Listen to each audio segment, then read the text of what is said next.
Hey hi guys, இன்னைக்கு நாம பார்க்க போறது கொஞ்சம் வித்தியாசமான ஒரு மூவி. அதாவது இந்த படத்துல வர நம்ம ஹீரோயின் தான் தம்பியோட இறப்புக்கு அப்புறமா அவனோட மரணத்துக்கு யாரு காரணம்னு கண்டுபிடிக்க போகும்போது அவங்களுக்கு நிறைய விஷயங்கள் தெரிய வருது. கிட்டத்தட்ட அவங்களோட பிறப்பின் ரகசியமே அவங்களுக்கு ஒரு கட்டத்துல தெரிய வரும். இந்த மாதிரி இவங்க அதெல்லாம் தேட போகும்போது அவங்களுக்கான பதில் கிடைச்சதா இல்லையாங்கிறத ரொம்ப விறுவிறுப்பா நமக்கு சொன்ன கதை தான் 2023 வெளியான தி கான்சக்ரேஷன். அண்ட் ஒன்ஸ் அகைன் இது உங்க நேரோ டைம் தமிழ் சேனல். வீடியோ பார்த்துட்டு இருக்கவங்க சப்ஸ்கிரைப் பண்ணலைன்னா மறக்காம சப்ஸ்கிரைப் பண்ணிக்கோங்க. பக்கத்துல இருக்கிற பெல் ஐகானை பிரஸ் பண்ணி இதுல ஆளுங்கறத செலக்ட் பண்ணுங்க. அப்பதான் நான் போற இந்த மாதிரியான வீடியோஸ் எல்லாம் உங்களுக்கு நோட்டிபிகேஷனா வரும். இந்த வீடியோ பிடிச்சிருந்தா மறக்காம உங்க ஃப்ரெண்ட்ஸ் அண்ட் ஃபேமிலிக்கு ஷேர் பண்ணுங்க. இந்த வீடியோ பிடிச்சிருந்தா மறக்காம ஒரு லைக்கும் கொடுங்க. படத்தோட ஆரம்பத்துல ஒரு பிரீஸ்ட வந்து காட்டுவாங்க. அவங்க வந்து அந்த பக்கமா நடந்து போயிட்டு இருக்கும் போது அவங்களுக்கு எதிர்த்தாப்புல நம்ம படத்தோட ஹீரோயின் கிரேஸ் அந்த வழியா நடந்து வருவாங்க. நம்ம ஹீரோயின் வந்து என்ன சொல்லிப்பாங்கன்னா, அவங்களோட பிரதர் கிரேஸ்க்கு வந்து ஒரு கார்டியன் ஏஞ்சல் இருக்கிறதாவும் அது அவளை பாதுகாக்கிறதாவும் அவங்க சொல்லியிருப்பாங்க. ஆனா அவங்களுக்கு அது மேல எல்லாம் பெருசா நம்பிக்கை இல்ல அப்படின்னு சொல்லும்போது அவங்களுக்கு முன்னாடி வந்து அந்த பிரீஸ்ட் கன்னோட நிக்கிறதோட அப்படியே கட் பண்றாங்க. இப்ப அதுக்கப்புறமா ஹாஸ்பிட்டல்ல நம்ம கிரேஸ காட்டுறாங்க. அவங்க வந்து பார்த்தா ஒரு ஐ டாக்டர். அவங்க ஒரு பேஷண்ட்க்கு வந்து ஐயை செக் பண்ணி பார்க்கும்போது அவங்களுக்கு ஒரு பிரச்சனை இருக்கிறத அவங்க கண்டுபிடிக்கிறாங்க. அதனாலேயே அவங்களோட ஃப்ரெண்டு கிட்ட சொல்லி அவங்களுக்கு இலவசமா ஆபரேஷன் பண்ண ஏற்பாடும் பண்றாங்க. அண்ட் இந்த ஆபரேஷனை பத்தி அவங்களோட ஃப்ரெண்ட் ஜான் கிட்ட இதை பத்தி பேசுவாங்க. ஜானும் கிரேஸோ ரொம்ப வருஷமா ஒரு நல்ல ஃப்ரெண்ட்ஸா இருக்காங்க. நம்ம ஹீரோயின் அப்படி கேட்கும் போது ஜான் அதுக்கு சரிங்கிறாரு. அண்ட் இவங்க வீட்டுக்கு வந்த உடனே ஜான் கிட்ட இந்த மாதிரி அப்ரூவல் வாங்கிட்டாங்க இல்லையா, அதை பத்தி அந்த பேஷண்ட்க்கு ஒரு மெயில் அனுப்பிட்டு இருப்பாங்க. இப்படி இவங்க விறுவிறுப்பா மெயில வந்து அனுப்பிட்டு இருக்கும் போது திடீர்னு அங்க பவர் கட் ஆயிரும். என்னடா அது அப்படின்னு எந்திரிச்சு போய் பார்த்தா அங்க பெருசா யாரும் இல்ல. அங்க எப்பவும் போல கரண்ட் போயிருக்கிற மாதிரி தான் இருக்கு. ஆனா அவங்க ஹால்ல இருக்கிற ஒரு மிரர்ல கிரேஸும் அவங்களோட தம்பியும் எடுத்த ஒரு போட்டோ ஒண்ணு இருக்கும். அந்த போட்டோல ரத்தக்கரை இருக்கிறத அவங்க பாக்குறாங்க. இவங்க அதை தொட்டு பார்த்துட்டு சரி அது ஒண்ணும் இருக்காது போல அப்படின்னு சொல்லி அங்க இருந்து போகலாம் அப்படின்னு பார்க்கும்போது அந்த கண்ணாடியில ஒரு உருவம் தெரியும். இவங்களும் திரும்பி பாக்குறாங்க. பார்த்தா அங்க யாருமே இல்ல. அப்படிங்க யாராவது இருப்பாங்களோ அப்படின்னு சொல்லி இவங்க தேடிட்டு இருக்கும் போது அந்த சமயத்துல அவங்களுக்கு ஒரு போன் கால் வரும். அதுவும் எங்க இருந்து வந்து பார்த்தா ஸ்காட்லாண்ட்ல இருந்து வந்திருக்கு. அவங்க அப்படி என்ன சொல்றாங்கன்னா, அங்க இருக்கிற ஒரு கான்வென்ட்ல உங்க பிரதரோட பாடி எங்களுக்கு கிடைச்சிருக்கு அப்படிங்கிற ஒரு விஷயத்த அவங்க சொல்லுவாங்க. இந்த விஷயத்த கேட்ட உடனே அவங்க ஒரு மாதிரி நில குலைஞ்சு போயிடுறாங்க. தான் தம்பியோட பாடியை வாங்கறதுக்காக உடனே அவங்க ஸ்காட்லாண்டுக்கு புறப்படுறாங்க. அந்த மாதிரி அவங்க பயணம் பண்ணி ஒரு வழியா அங்க இருக்கிற ஒரு லோக்கல் போலீஸ் ஸ்டேஷனுக்கு வராங்க. இதோ இவர் இருக்காரு இல்லையா, இவர் பேரு வந்து DCI ஹாரிஸ். இவர் தான் அவங்க தம்பியோட கேஸ் ரிப்போர்ட்ஸ் எல்லாத்தையுமே வச்சிருக்கிறது. ஆனா இவங்களுக்கு வந்து ஒரு பிரச்சனை என்னன்னா, இந்த இறப்பு ஒரு மர்டரா இல்ல சூசைடான்னு இவங்களுக்கு தெரியாது. அதை எக்ஸாமின் பண்றதுக்காக போஸ்ட்மார்ட்டம் ரிப்போர்ட்காக இவங்க வெயிட் பண்ணிட்டு இருப்பாங்க. ஆனா நம்ம ஹீரோயின் தான் தம்பியோட பாடியை போய் பார்த்தாகணும் அப்படின்னு சொல்றதுனால அவர் என்ன பண்றாருன்னா அந்த டெட் பாடி இருக்கிற இடத்துக்கு கூட்டிட்டு போறாங்க. இப்ப இந்த கேஸ்ல வந்து ஒரு சிக்கல் இருக்கும். அதாவது ஃபாதர் கேரோல் அப்படிங்கிறவரு ரோம்ல இருந்து இந்த கான்வென்ட்டை சுத்தி பார்க்கறதுக்காக வந்திருப்பாரு. ஆனா இவர் வந்து அந்த ராத்திரியே சாப்பல்ல கொல்லப்பட்டிருப்பாரு. இவர் இறந்ததுக்கு அப்புறமா அங்கிருந்து கொஞ்சம் தூரம் தள்ளி ஒரு பழைய சர்ச் கிட்ட தான் நம்ம ஹீரோயினோட பிரதரோட டெட் பாடி கிடைச்சிருக்கும். அவன் பேரு வந்து மைக்கேல். இதெல்லாம் கனெக்ட் பண்ணி இவங்க என்ன சொல்ல வராங்கன்னா, ஃபர்ஸ்ட் மைக்கேல் ஃபாதர் கேரோல கொலை பண்ணிட்டு அதுக்கப்புறமா இவர் தற்கொலை பண்ணிருப்பாரு அப்படின்னு நினைக்கிறாங்க அப்படின்னு ஹாரிஸ் சொல்றாரு. அது மட்டும் இல்லாம இங்க நிறைய மர்மங்களும் நடக்குது. அதாவது சில வாரங்களுக்கு முன்னாடி ஒரு நன் டெவில பார்த்ததா சொல்லிருப்பாங்க. அந்த டெவில் என்ன பண்ணிருக்கோம்னா அவங்களோட ஒரு கண்ணையே பிடிங்க எடுத்திருக்கும். இவங்க இந்த மாதிரி பேசிக்கிட்டே அந்த கான்வென்ட்டுக்கு வரும்போது தான் காட்டுறாங்க அந்த கண் போன நன் வேற யாரும் இல்ல, இவங்க தான். இவங்க ரெண்டு பேரும் காரை விட்டு வெளியில இறங்கின உடனே மதர் சுப்பீரியர் இவங்கள வரவேற்கிறாங்க. இவங்க கிட்டத்தட்ட இந்த இடத்தோட ஹெட் மாதிரி. மதர் சுப்பீரியர் வந்து நம்ம கிரேஸ பார்த்து என்ன சொல்லுவாங்கன்னா, மைக்கேல் இறக்கறதுக்கு முன்னாடி எங்களை பொறுத்த வரைக்கும் எங்க எல்லாராலையும் விரும்பப்பட்ட வந்தா அவன் ஃபாதர் கேரோல அவன் கொல்லல, அது அந்த டெவில் தான் பண்ணுச்சு. அதை தடுக்க போன இடத்துல தான் உன் தம்பி இறந்துட்டானோ அவங்க சொல்றாங்க. அதனாலதான் அவன் தற்கொலை பண்ணிட்டான் அப்படிங்கறத அவங்க சொல்றாங்க. அப்படின்னா மைக்கேல் தற்கொலை பண்ணிக்கிட்டத நீங்க பாத்தீங்களா? நான் நேரா பாக்கல, ஆனா அப்படின்னு வாய் எடுக்கும் போது கொஞ்சம் தெளிவா சொல்லுங்க அப்படின்னு அவங்க கோவப்படுறாங்க. போலீஸ் ஆபீசர் அவங்களை சமாதானப்படுத்தும் போது தான் பிரதரை கொன்ன இடத்த வந்து காட்டுங்க அப்படின்னு அவங்க கேக்குறாங்க. அதனாலேயே ஹாரிஸும் என்ன பண்றாருன்னா நம்ம கிரேஸ அந்த இடத்துக்கு கூட்டிட்டு போறாரு. அண்ட் அந்த இடத்த பார்க்கவே கொஞ்சம் வித்தியாசமா இருக்கு. அது மட்டும் இல்லாம அவர் என்ன சொல்றாருன்னா அவரோட பாடி இந்த இடத்துக்கு கீழே தான் கிடைச்சது அப்படிங்கறத அவங்க சொல்றாங்க. நம்ம ஹீரோயினா அப்படி எட்டி பார்க்கும் போது அந்த இடம் ரொம்ப உயரமா இருக்கிறத அவங்க கவனிக்கிறாங்க. அண்ட் அதுக்கப்புறமா மைக்கேலோட டெட் பாடி போஸ்ட்மார்ட்டம் எல்லாம் முடிஞ்சதுக்கு அப்புறமா கிரேஸ பார்க்க அனுமதிக்கிறாங்க. அவங்க வந்து பார்க்கும்போது தான் தம்பி இந்த நிலைமையில இருக்கிறத கவனிச்ச உடனே அவங்க ரொம்ப மனசுடைஞ்சு போயிடுறாங்க. அந்த மாதிரி இவங்க பார்த்துட்டு இருக்கும் போதுதான் கிரேஸ் அப்படின்னு ஒரு குரல் கேட்கும். என்னன்னு பார்த்தா அந்த இடத்துல மைக்கேலோட ஆவி இருக்கு. அவன் என்ன சொல்றான்னா இது பாதுகாப்பான இடம் இல்லைங்கிறத அவன் சொல்றான். அந்த மாதிரி சொல்லும் போதுதான் சின்ன வயசுல அவங்க தம்பி இதே மாதிரி இது பாதுகாப்பான இடம் இல்ல, வா வீட்டுக்குள்ள போயிடலாம் அப்படின்னு சொல்லி கூப்பிடுவான். இது அவங்களுக்கு ஞாபகம் வந்த உடனே அந்த இடத்துல அவங்க மயங்கி விழுந்துருவாங்க. இப்ப அப்படியே கட் பண்ணா கிரேஸா ஹாஸ்பிட்டல்ல அட்மிட் பண்ணிருப்பாங்க. பக்கத்திலேயே ஒரு சிஸ்டருமே இருப்பாங்க. அவங்க பேரு சிஸ்டர் மெக். சிஸ்டர் மெக்க பத்தி சொல்லணும்னா அவங்க கொஞ்சம் விளையாட்டுத்தனமானவங்க. அவங்க நான் உன்னை பாத்துட்டேன் அப்படின்னு சொல்லும் போது அந்த இடத்துக்கு ஃபாதர் ரொமேரோன்னு சொல்லப்படுறவர் வருவாரு. இந்த விஷயம் தெரிஞ்ச உடனே நான் வேட்டிக்கன்ல இருந்து திரும்ப வந்துட்டேன் அப்படின்னு சொல்லும் போது மைக்கேல் ரொம்ப கிளீனா இருந்தான். அவன் அந்த கடல்ல விழுகும் போது அவன் உடம்புல எந்த மணலுமே இல்லையே, இதுக்கு என்ன அர்த்தம் அப்படின்னு கேட்கும் போது சம்டைம்ஸ் போஸ்ட்மார்ட்டம் பண்ணும்போது அவனை கிளீன் பண்ணிருக்கலாம் அப்படிங்கறத அவர் சொல்றாரு. அந்த மாதிரி இவங்க கேள்வி மேல கேள்வியா கேட்டு அங்கிருந்து எந்திரிக்கலாம் அப்படின்னு பார்க்கும்போது அந்த இடத்துக்கு ஒரு நர்ஸ் உங்களுக்கு மயக்க மருந்து கொடுத்திருக்கோம், நீங்க அமைதியா படுத்து தூங்குங்க ஃபாதர், இங்க இருந்து தயவு செஞ்சு இங்க இருந்து கிளம்புங்க அப்படின்னு அவங்க சொல்லுவாங்க. அதை கேட்டுட்டு ஃபாதருமே என்ன பண்ணிருவாருன்னா அங்கிருந்து போயிருவாரு. நம்ம ஹீரோயின் இந்த மாதிரி தூங்கிட்டு இருக்கும் போது அவங்களுக்கு ஒரு சின்ன கனவு வரும். அந்த கனவு கிட்டத்தட்ட ஏகப்பட்ட செஞ்சுரி பின்னாடி நடக்கிற மாதிரி காட்டுவாங்க. அதுல இந்த சின்ன குழந்தையா இருக்கா இல்லையா, இவங்க தான் நம்ம ஹீரோயின். அவங்க ஒரு முகமூடி போட்டிருக்க மாதிரியும் அவங்கள சுத்தி ஏகப்பட்ட பேர் அவங்கள ஜபிக்கிற மாதிரியும் அந்த சமயத்துல அந்த காலகட்டத்தை சேர்ந்த சோல்ஜர்ஸ் இவங்கள துரத்திட்டு வர்ற மாதிரியும் நமக்கு தெரியுது. இதை பார்த்த உடனே அந்த மக்கள் எல்லாரும் அங்கிருந்து பயந்து ஓடுவாங்க. ஆனா இதெல்லாம் என்னன்னு நமக்கு தெரியாது. நம்ம ஹீரோயினுக்கு முழிப்பு வந்த உடனே இவங்க என்ன பண்றாங்கன்னா அந்த ஹாஸ்பிட்டலை விட்டு வெளியேறாங்க. அங்கிருந்து நேரா ஒரு டாக்ஸியை பிடிச்சு தம்பி இறந்திருப்பான் இல்லையா அந்த இடத்துக்கு வரவும் செய்யறாங்க. அந்த மலைக்கு ஆப்போசிட்ல இருந்து பார்க்கும்போது அந்த சர்ச் இருக்கும் இல்லையா, இதுக்கு முன்னாடி பார்க்கும்போது அது உடைஞ்சிருக்கும். ஆனா இது ரொம்ப புத்தம் புதுசா இருக்கிற மாதிரி இருக்கு. அது மட்டும் இல்லாம அந்த சர்ச்ல இருந்து ஒரு சிஸ்டர் தற்கொலை பண்ணிக்கிற மாதிரி தெரியுது. ஆனா அங்க ஒன்னல்ல ரெண்டல்ல ஏகப்பட்ட சிஸ்டர் தற்கொலை பண்ணிக்கிட்டே இருக்காங்க. இது எல்லாமே நம்ம ஹீரோயினுக்கு தோன்றதுதான். இந்த மாதிரி அவங்க பார்க்கும்போது திரும்பவும் அவங்க மயங்கி தண்ணிக்குள்ளேயே விழுந்துடுறாங்க. இப்ப அதுக்கப்புறமா இவங்க கண் முழிச்சு பார்த்தா அந்த சர்ச் கான்வென்ட்ல இவங்க எந்திரிக்கிறாங்க. ரூமை விட்டு வெளியில வந்தா அந்த இடத்துல யாருமே இல்ல. அதுவும் இல்லாம இவங்க போட்டிருக்க ட்ரெஸ் வேற இந்த சிஸ்டர்ஸ் போட்டிருக்கிற மாதிரி இருக்கு. அந்த மாதிரி இவங்க தேடி வந்துட்டு இருக்கும் போது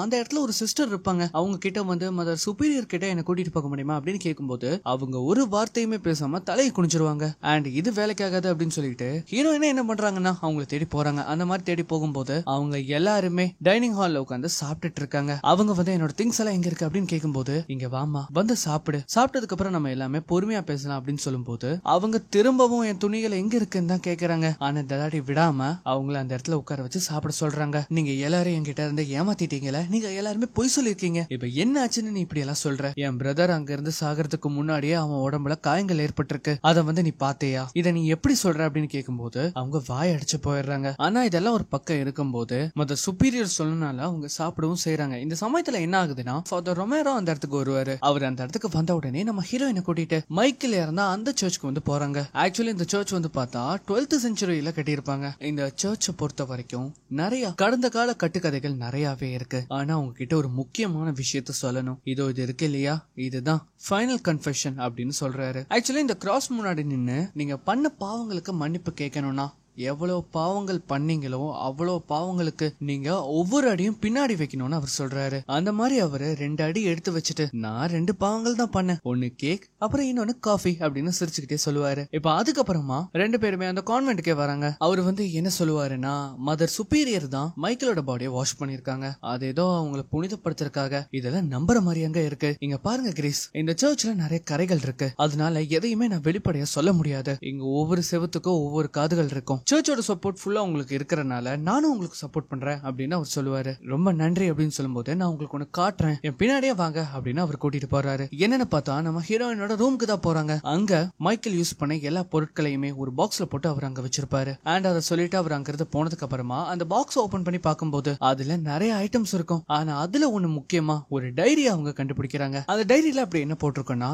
கிரேஸ பத்தி மைக்கேல் ஒரு சில விஷயங்கள் எழுதியிருப்பான். அதாவது கிரேஸ நாங்க தத்தெடுக்கும் போது அவளுக்கு எந்த ஒரு மெமரியுமே இல்ல, ஆனா மத்தவங்களுக்கு தெரியாதது அவ கண்ணுக்கு தெரியும்னு அதுல சொல்லியிருக்கான். அதை படிச்ச உடனே அவங்களுக்கு ஒரு மாதிரி ஆகும். அவங்க அதை பத்தி ரொம்ப டீப்பா யோசிக்கும் போது அந்த இடத்துல ஒரு மிரர் மாதிரி இருக்கும். அதை நல்லா பாருங்களேன், இந்த ரூம்குள்ள இருந்து யாரோ வெளியில போற மாதிரி தெரியுது. அதை நம்ம ஹீரோயினுமே கவனிக்கிறாங்க. ஆனா திரும்பி பார்த்தா அங்க யாருமே இல்ல, டோரும் க்ளோஸ் ஆயிருக்கு. இவங்களும் டோர் ஓபன் பண்ணி பாக்குறாங்க. கண்ணு கட்டின தூரம் வரைக்கும் அங்க யாருமே இல்ல. அதே சமயம் அந்த வழியா ஒரு சிஸ்டர் எங்கேயோ நடந்து போற மாதிரி நமக்கு தெரியுது. அந்த சிஸ்டர் அப்படி நடந்து போகும்போது மதர் சுப்பீரியரோட வாய்ஸ் கேட்கும். அவங்க என்ன சொல்லுவாங்கன்னா, 2 முறை அந்த பொண்ணு வந்து மயங்கி எந்திரிச்சிருக்கா, அவளுக்கு எல்லா விஷயங்களும் ஞாபகம் வருது போல, நம்ம அதுக்குள்ள ஏதாவது செய்யணும், எனக்கு ஒன்னும் பயம் எல்லாம் கிடையாது, தேவைப்பட்ட நான் எந்த எல்லைக்கு வேணாலும் போவேன் அப்படின்னு அவங்க சொல்றாங்க. அந்த சமயத்துல ஃபாதர் ரொமேரோவும் அங்கதான் வருவாரு. அங்க வந்து இவங்க எல்லாரும் நம்ம ஹீரோயினை பத்தி தான் பேசுறாங்க. அப்படி இவங்க பேசும்போதே அங்க இருக்கிற விளக்குகள் எல்லாம் தானா அணையுது. இப்ப அதுக்கப்புறமா ராத்திரி ஆகுதா, நம்ம ஹீரோயின் திரும்பவும் அந்த டைரியை வந்து படிச்சுட்டு இருப்பாங்க. அதை படிக்கும் போதுதான் நமக்கு ஒரு பிளாஷ்பேக் வந்து காட்டுவாங்க. அதாவது அந்த சமயத்துல நம்ம ஹீரோயின் ரொம்ப சின்ன பொண்ணாச்சா, அவங்க ரூம்ல உட்காந்து அவங்க பிரேயர் பண்ணிட்டு இருக்கும் போது அங்க இடியோட சேர்ந்து மழை வந்து பயங்கரமா பெஞ்சிட்டு இருக்கும். ஜன்னல் வழியா எட்டி பார்க்கும்போது அங்க ஏதோ ஒரு உருவம் இருக்கிற மாதிரி அவங்களுக்கு தெரியும். ஆனா அது என்னன்னு தெரியாது. திடீர்னு பார்த்தா அந்த உருவம் அவங்களுக்கு பக்கத்திலேயே இருக்கும். அந்த மாதிரி அவங்க அந்த டைரியை வந்து படிச்சுக்கிட்டு இருக்கும் போது வெளியில ஒரு பொண்ணு, வேண்டாம் என்ன விட்டுருங்க, எனக்கு பயமா இருக்கு அப்படின்னு கதறிட்டே ஓடுறத அவங்க கவனிக்கிறாங்க. இதை பார்த்த உடனே நம்ம ஹீரோயினுமே என்ன பண்றாங்கன்னா பின்னாடியே போறாங்க. அங்க போய் பார்த்தா அது ஒரு குடோன் மாதிரி இருக்கும். அப்படி அந்த குடோனுக்குள்ள போகும்போதுதான் தெரியுது அந்த இடத்துல இருந்து அழுதுகிட்டு இருக்கிறது சிஸ்டர் மெக்குன்னு. அவ என்ன பண்ணிருப்பான்னா கத்தி எடுத்து தன்னோட கைகளே வெட்டியிருப்பா. அவங்க கையில இருந்து ரத்தம் பீச்சுக்கிட்டு அடிக்கும். நீ என்ன காரியம் பண்ற அப்படின்னு வந்து கேட்கும்போது பின்னாடி இருந்து வந்த சிஸ்டர் மெக் நம்ம ஹீரோயினை பயன்படுத்திடுவாங்க. நம்ம ஹீரோயின் பயங்கரமா பயந்துருவாங்க. நான் சும்மா விளையாட்டுக்கு தான் பண்ண, தப்பா எடுத்துக்காத அப்படின்னு சொல்லும்போது இவங்க திரும்பி பார்த்தா அந்த இடத்துல யாருமே இல்ல. இப்ப அப்படியே கட் பண்ணா அடுத்த நாள் காலையில ஃபாதர் ரொமேரோவும் கிரேஸையும் காட்டுவாங்க. நம்ம கிரேஸோட பேக் ஸ்டோரி வந்து பார்த்தா ரொம்ப மோசமா இருக்கும். அவங்க பல கஷ்டங்களை கடந்துதான் வந்திருப்பாங்க. அவங்க பேரண்ட்ஸ பத்தி சொல்லும் போது ஃபாதர் ரொமேரோவாலேயே அதை கேட்க முடியலன்னா பாத்துக்கோங்களேன். நீங்க இதெல்லாம் மறக்கறதுக்கு பேசாம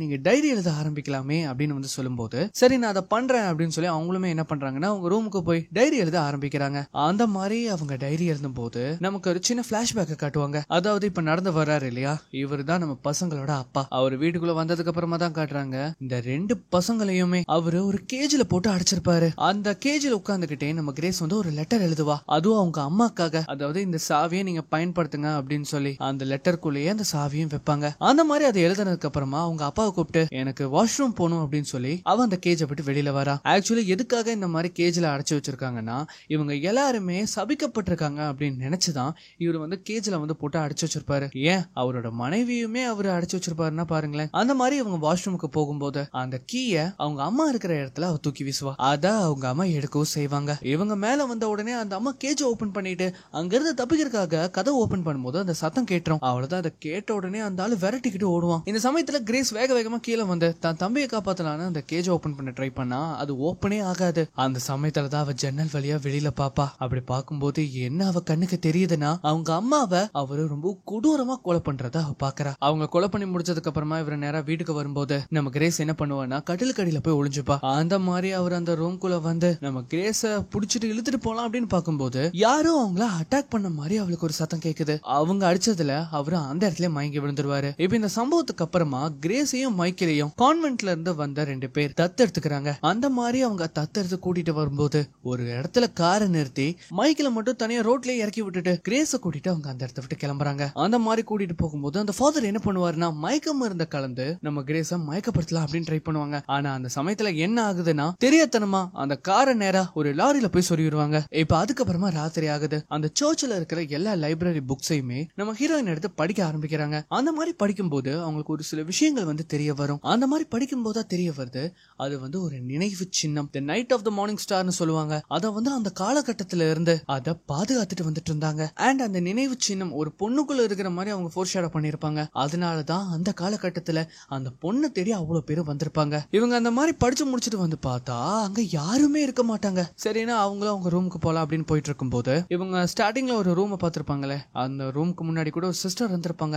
ஆனா அந்த ரூம் இப்போ ஓபன்ல இருக்கும். இவங்களுமே என்ன பண்றாங்கன்னா அந்த ரூம்குள்ள போறாங்க. அந்த மாதிரி அந்த ரூம்குள்ள போய் பார்த்தா அந்த ரூம்குள்ள ஒரு மரப்பலகை இருக்கும். அந்த மரப்பலகையை அவங்க தொட்ட உடனே அவங்களுக்கு நிறைய விஷயங்கள் ஸ்ட்ரைக் ஆகுது. அதுவும் அந்த இடத்துல மைக்கேல் கதற மாதிரி அந்த இடத்துல மைக்கேல் இருக்கிறது அவங்களுக்கு தெரிய வருது. மைக்கேல வந்து ரொம்ப கொடுமை பண்ணி அந்த நினைவு சின்னத்தை பத்தி அவங்க கேக்குறாங்க. அதுவும் யாருன்னு பார்த்தா ஸ்டார்டிங்ல இறந்து போயிருப்பாரே ஃபாதர் கேரோல், அவர் தான் அங்க இருக்கிற சிஸ்டரை அந்த மரப்பலகை மேல ஏற விட்டு அவனை அந்த இடத்துல ரொம்ப சித்திரவதைப்படுத்தி அவனை கொடுமைப்படுத்துறாங்க. ஆனா நம்ம மைக்கேல் அந்த நினைவு சின்னம் எங்க இருக்குங்கிறத அவன் சொல்லவே கிடையாது. இந்த சமயத்துலதான் மதர் சுப்பீரியருமே அங்க வருவாங்க.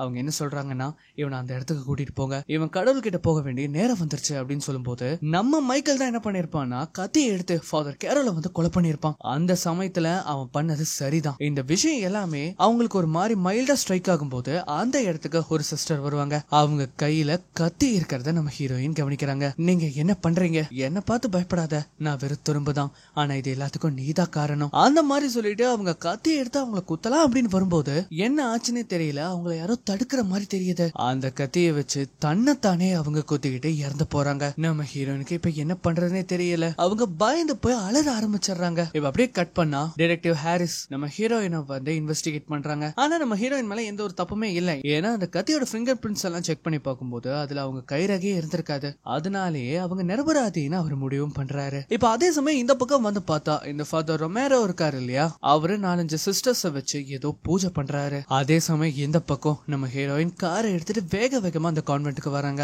அவங்க போனதுக்கு அப்புறமா இங்க டிடெக்டிவ் ஹாரிஸ், ஃபாதர் கேரோல், அப்புறம் மைக்கேல் அவங்க வந்து இறந்து போயிருப்பாங்க இல்லையா, அந்த இடத்தோட போட்டோஸ் எல்லாம் அவர் வந்து பாத்துட்டு இருப்பாரு. அது மட்டும் இல்லாம மதர் சுப்பீரியரையும் அவர் வந்து இன்வெஸ்டிகேட் பண்ணுவாரு. அப்படி இன்வெஸ்டிகேட் பண்ணும்போது மைக்கேலை பத்தி ஒன்னு விஷயம் தெரிய வரும். அதாவது இந்த நினைவு சின்னம் இருக்கு இல்லையா, இதை தேட போய் தான் நம்ம மைக்கேல் வந்து இறந்து போயிருப்பான். ஆனா அந்த நினைவு சின்னத்தை சர்ச்சுக்காக தான் அவன் வந்து எடுக்க போயிருப்பான். ஆனா அதோட சக்தியை அவன் ஒழுங்கா புரிஞ்சுக்கல, அதனாலதான் இறந்து போயிட்டான் அப்படிங்கறத அவங்க சொல்றாங்க. அந்த நினைவு சின்னம் ரொம்ப ஆபத்தானது. எல்லா காரணத்துக்காகவும் அவளை பாவத்துல இருந்த சுத்தம் செஞ்சு அவளை கட்டுப்படுத்தி வைக்கணும் அப்படிங்கறத அவங்க வந்து சொல்றாங்க. இப்பதான் டிசி ஹாரிஸ் வந்து ஒன்னு கேக்குறாரு, அப்படின்னா அந்த நினைவு சின்னங்கிறது ஒரு நபரா, அது கிரேஸா அப்படின்னு கேட்கும் போது அவதான் அதுன்னு அது எனக்கும் தெரியும், இது அவளுக்கும் தெரியும் அப்படிங்கறத அவங்க வந்து போட்டு உடைக்கிறாங்க. நம்ம ஹீரோயின் கான்வென்ட்ல இருக்கிற சர்ச்சுக்கு வந்து பார்க்கும்போது அங்க இருக்கிற சிஸ்டர்ஸ் எல்லாருமே ஒரு மாதிரி வியர்டா பண்றத அவங்க கவனிக்கிறாங்க. அங்கிருந்து வெளியில வந்து பார்த்தா சிஸ்டர் மெக் பிரேயர் பண்ணிட்டு இருப்பாங்க. அவங்க கிட்ட வந்து ஃபாதர் ரொமேரோ எங்க இருக்காங்கன்னு தெரியுமா அப்படின்னு கேட்கும்போது சிஸ்டர் மெக் நம்ம ஹீரோயினை பார்த்து என்ன சொல்றான்னா, நீதான் இப்ப இத பண்ணணும்னு மதர் சொன்னாங்க என்ன சொல்றா. இப்ப இந்த சமயத்துல என்ன ஆகுதுன்னா, பின்னாடி இருந்து வந்த ஒரு சிஸ்டர் கத்தியை எடுத்து நம்ம ஹீரோயினை கொலை பண்ணலான்னு வராங்க. ஆனா இதுக்கு முன்னாடி ஒருத்தங்களுக்கு நடந்திருக்கும் இல்லையா, அதே மாதிரிதான் இவங்களுக்கும் நடக்குது. இவங்களால அவங்கள கண்ட்ரோல் பண்ணவே முடியல, அவங்க கைகள் தானா உடையுது. இத பார்த்த உடனே மெக் பயந்து போய் வேக வேகமா அங்கிருந்து ஓடுறா. அது மட்டும் இல்லாம பின்னாடியே நம்ம ஹீரோயினுமே ஓடுறாங்க. அந்த மாதிரி அவ வேக வேகமா ஓடி குடோன்குள்ள போய் ஒரு டெவில் கையால நான் சாகிறத விட நானே இறந்து போறது மேல் அப்படின்னு சொல்லி அந்த கதையை எடுத்து தன்னோட கைகளையே அறுத்துப்பா. இத வந்து நம்ம ஹீரோயின் பார்த்த உடனே வேக வேகமா ஒரு துணியை எடுத்து காயப்பட்ட இடத்துல கட்டுறாங்க. அந்த ரத்தத்தை பார்த்ததுக்கு அப்புறமா தான் அவ உணர்றா நம்ம முட்டாள்தனம் பண்ணிட்டோன்னு. இந்த மாதிரி அவளை காப்பாத்துறதுக்காக அவங்க எவ்வளவோ ட்ரை பண்ணிட்டு இருக்கும் போது அங்க இருக்கிற ஒரு கண்ணாடியில நம்ம ஹீரோயின் அங்க நிக்கிற மாதிரி அவங்க பாக்குறாங்க. அதுவும் அவங்களோட முகமெல்லாம் ஒரே ரத்தக்கரையோட. அந்த மாதிரி அவங்க அந்த இடத்துக்கு வந்த உடனே வேக வேகமா அங்கிருந்து கிளம்பவும் செய்யறாங்க. நம்ம ஹீரோயினுக்கு இங்க என்ன நடக்குதுன்னே தெரியல. இத பார்த்த உடனே அவங்க வாய் அடிச்சு போயிடுறாங்க.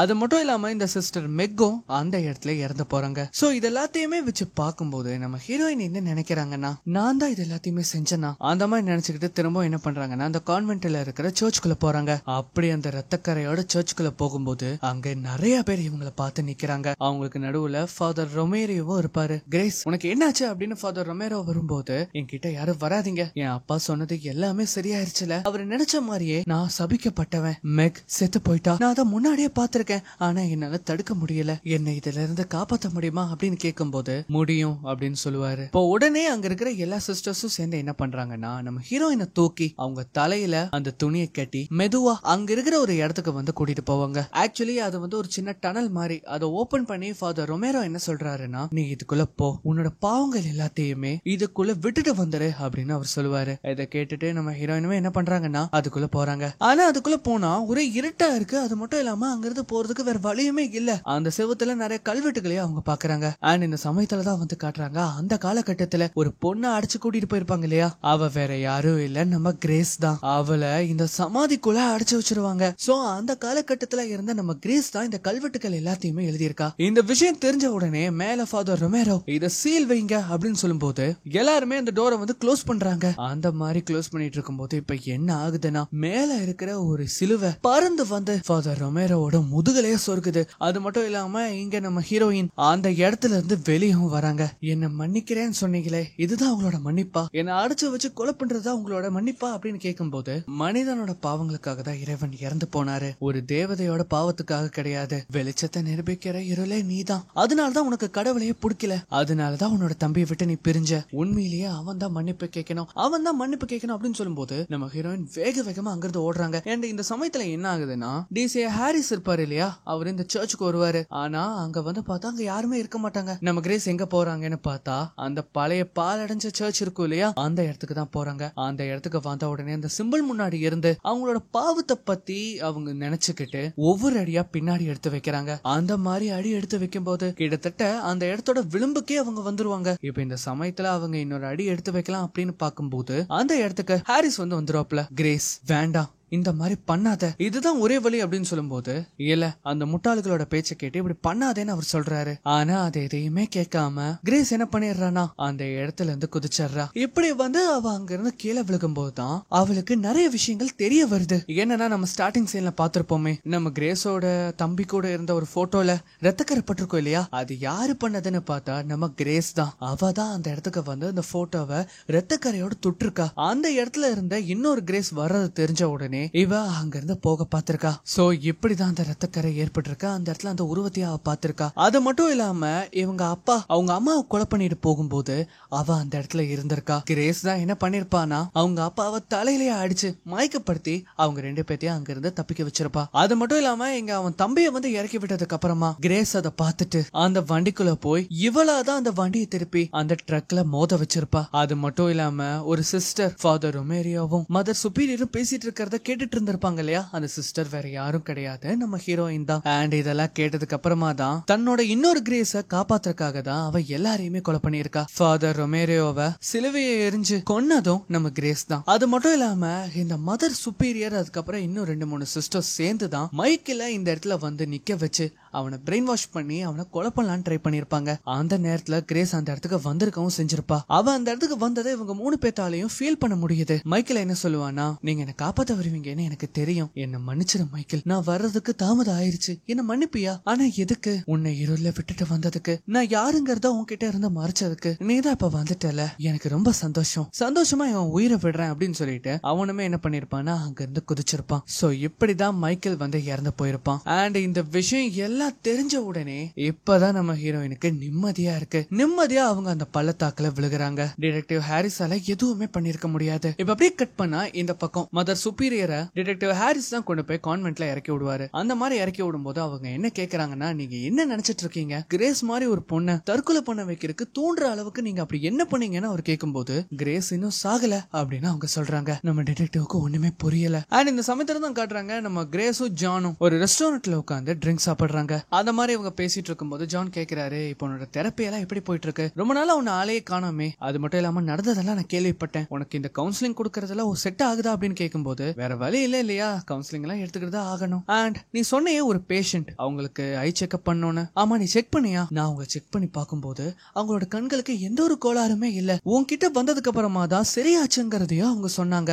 என்னன்னு பார்த்தா இப்பதான் அன்னைக்கு என்ன நடந்ததுன்னு காட்டுறாங்க. நம்ம ஹீரோயின் அவங்க 2 பேத்தையும் அமுச்சு வச்சதுக்கு அப்புறமா அந்த இடத்துக்கு வந்த நம்ம கிரேஸ் அந்த அம்மாவோட கண்களை பிடிச்சு இவங்களாதான் சரி பண்ணிருப்பாங்க. அண்ட் அது மட்டும் இல்லாம ஸ்டார்டிங்ல ஒரு பிரீஸ்ட் நம்ம ஹீரோயினை கொலை பண்ற மாதிரி வந்திருப்பாங்கல்ல, அவங்க வேற யாருமே கிடையாது, மதர் சுப்பீரியர் தான். அந்த சமயத்துல அவங்க கன்னை எடுத்து நம்ம ஹீரோயினை ஷூட் பண்ணி கொல்லலாம் அப்படின்னு வரும்போது அந்த கன்ல இருக்கிற ட்ரிகரை அழுத்தறக்குள்ளேயே ஒரு கார் மோதி அவங்க தூக்கி வீசப்படுறாங்க. அண்ட் இப்படி அவங்க சாகிறதோடயே இந்த படம் முடிவடையுது. எப்படி இருந்தது? ஆக்சுவலா இந்த படம் ஒரு லூப் மாதிரி. நம்ம ஹீரோயினுக்கு எப்பெல்லாம் ஆபத்து இருக்கோ அப்பெல்லாம் நம்ம ஹீரோயினே அவங்கள தானே அந்த சிச்சுவேஷன்ல இருந்து காப்பாத்திக்கிற மாதிரி காட்டுறதுதான் இந்த படமே. அண்ட் இந்த மாதிரி நிறைய மூவிஸ் நீங்க பாக்கணும்னா மறக்காம நம்ம சேனலுக்கு சப்ஸ்கிரைப் பண்ணிக்கோங்க. மறக்காம உங்க ஃப்ரெண்ட்ஸ் அண்ட் ஃபேமிலிக்கு ஷேர் பண்ணிருங்க. இன்னொரு வீடியோல மீண்டும் சந்திக்கலாம்.